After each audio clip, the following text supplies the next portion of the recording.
Pregnancy Research Report. Summary of findings. The main findings were that contraception. Most teenagers were aware of most, if not all, the different forms of contraception available.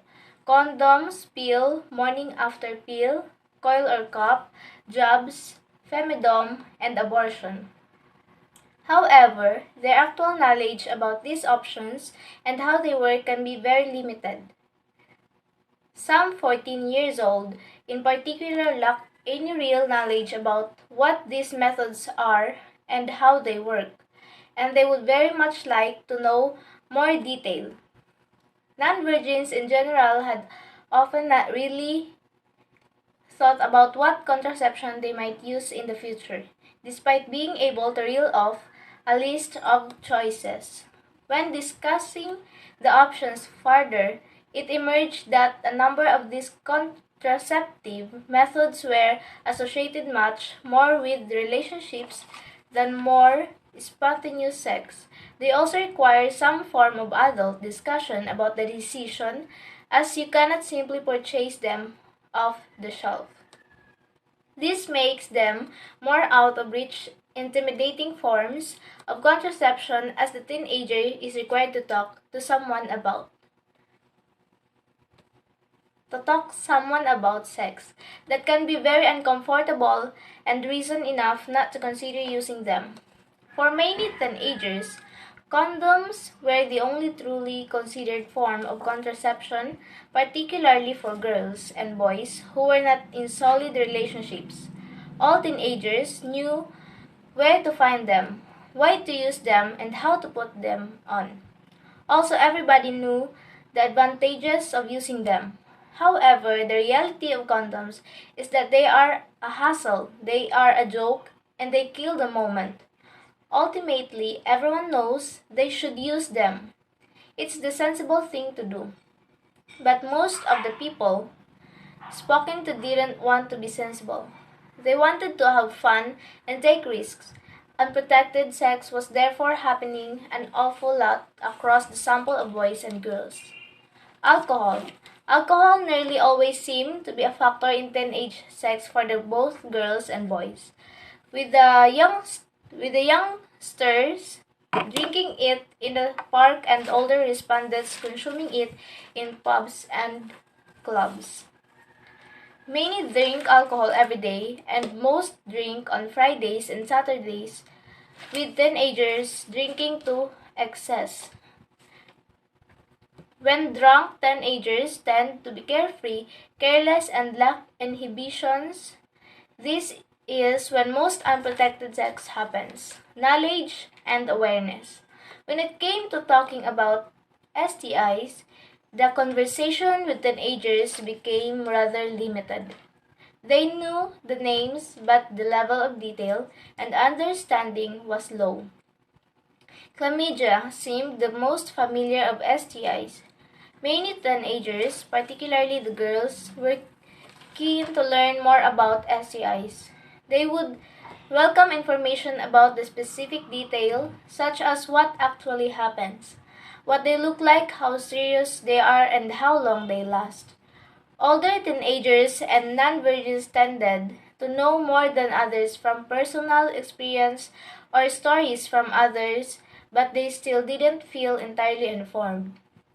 The fear of STIs was not strong enough to prevent teenagers from having sex, and was generally not enough to make them use a condom. Either their knowledge was so limited that their fear was minimal, or they were aware of how easily certain diseases can be treated. Those diseases with the most dramatic effects were the most feared, such as warts from herpes or death from AIDS, yet still not enough to influence most people's behavior. Despite being feared, STIs were not singularly a deterrent to having sex. Personal information sources. Most teenagers didn't talk at length to their parents about sex. There may have been the odd short conversation which mainly revolved around "be careful" and "you're too young" messages. These brief and occasional chats tended to be instigated and controlled by the parents, and the kids were often highly embarrassed. For those teenagers that have an older sister or female cousin, she was often a much better resource for information and advice than parents. They generally have the same background and values, which is particularly valuable for Asians due to their cultural restrictions. Across the board, however, friends were a particularly big source of information. School lessons in the main were not perceived as a core source of sex information. Everyone agreed that these were insufficient and lacking in impact and detail. They tended to provide basic biological facts and some awareness and information about STIs. But they didn't provide the level of detail that teenagers wanted and needed. About STIs, about contraception, about sex itself, and for girls, about life after giving birth. The format of sex education classes was also criticized.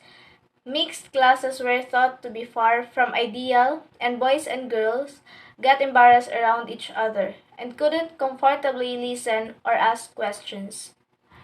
The teachers were also thought to be quite rigid, and the teacher were also thought to be quite rigid and mechanical when giving the information, and the lessons tended to be either boring or one big joke. The time allocation was also thought by many to be too short. As one-off lessons were not generally revisited in the course of 1 or 2 years, some teenagers may only have had 2 sex education classes. Clinics were a more valued source of information for those that knew of them and had the confidence to use them. In most areas, awareness of clinic was fairly strong, based on actual experience or information from others. In some areas, however, people were less aware of clinics and they didn't fully understand their role or where they are located. Doctors' surgeries were seen as another formal source of information, which can be particularly helpful in providing